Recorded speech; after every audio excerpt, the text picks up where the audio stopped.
Também vemos, é interessante ressalvar, Macron a querer assumir aqui novamente o papel de pivô nestas conversas. Macron, que foi inicialmente criticado no seio da União Europeia por querer querer romper, assim é que é, o não contacto com Putin, e que agora volta a sugerir um encontro com o presidente russo na tentativa de poder colocar a Europa também nestas discussões, porque eu relembro, todas as conversas que têm sido tidas em Miami são à margem da Europa. E, portanto, nós sabemos que a nível europeu temos tido esta coligação dos dispostos com o Reino Unido, a França e a Alemanha. Merz tem assumido aqui um papel preponderante e também o teve neste Conselho Europeu, porque foi quem mais apelou à Bélgica para que deixasse de lado estas inseguranças, que são absolutamente válidas ainda assim, mas Macron pretende aqui também atingir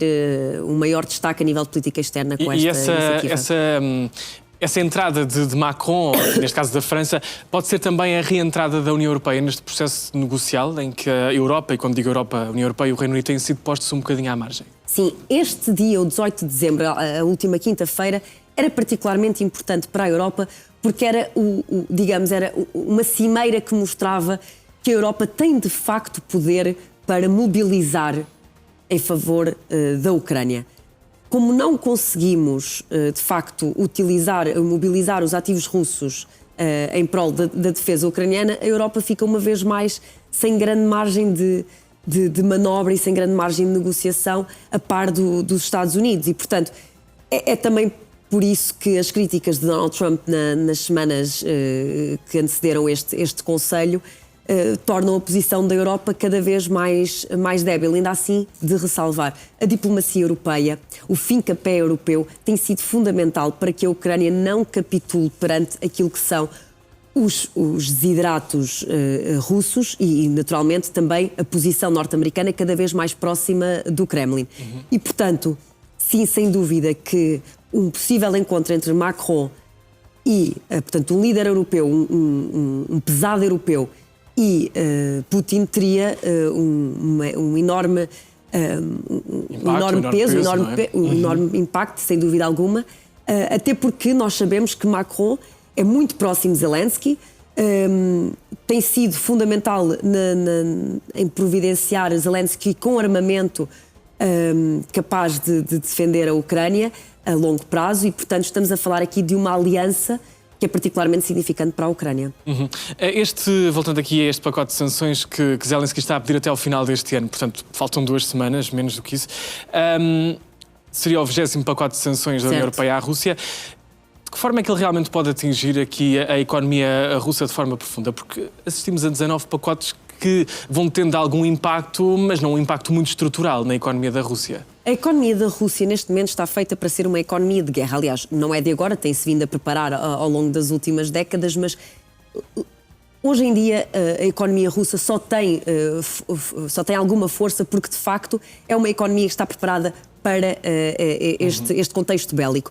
Ora, a forma como a União Europeia tem vindo a isolar a Rússia de parceiros, mas também a aumentar o valor da energia russa, permite com que a Rússia vá-se, de facto, cada vez mais sufocando nesta subsistência da economia de guerra. E, portanto, sem isto, a Rússia certamente que teria ainda mais mãos largas pela Ucrânia.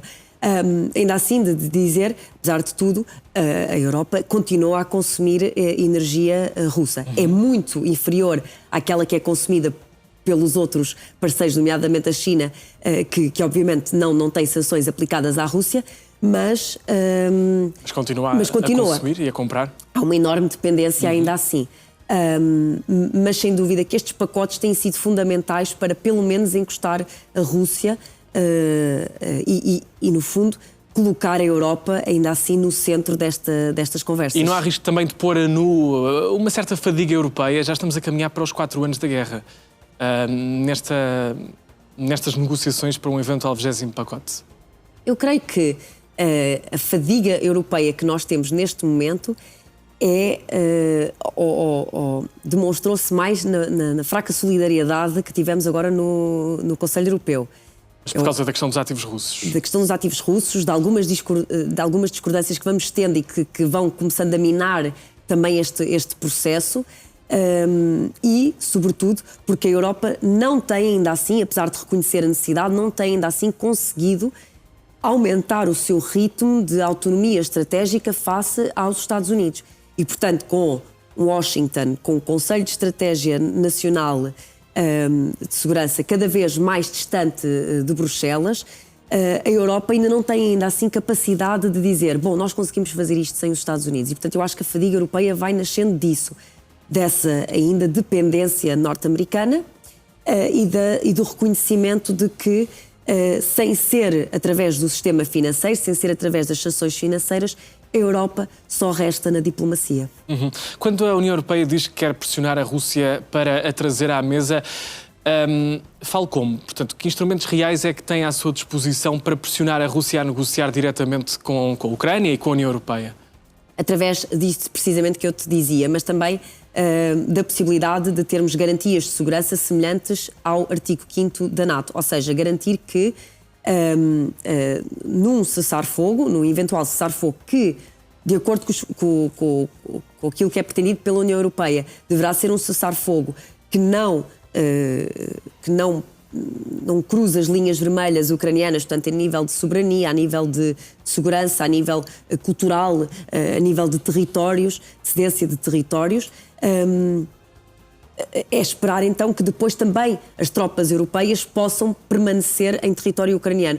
Mas isso só depois do fim da guerra. Aliás, foi isso que deixou Montenegro claro, quando lá foi no fim de semana. Exatamente, exatamente. Portanto, só depois desse cessar-fogo. Ou do cessar-fogo. Mas essa possibilidade é aquela que também vai trazendo a Rússia, ou vai dando maior seriedade à conversa da União Europeia e trazendo por isso a Rússia, se calhar, mais próxima da Europa para conseguir chegar aqui a um meio termo, porque a Rússia não quer tropas europeias em território próximo da Rússia. Então isso não tem um efeito, de certa forma, dissuasor à Rússia em querer chegar a um cessar-fogo, sabendo que com um cessar-fogo vai haver tropas europeias? Sim, mas por isso mesmo é que a Rússia está a tentar negociar os termos do pós-cessar-fogo. Claro que a Rússia não tem interesse nenhum no cessar-fogo, por isso é que a Rússia tem adiando cada vez mais este cessar-fogo e tem continuando as suas hostilidades.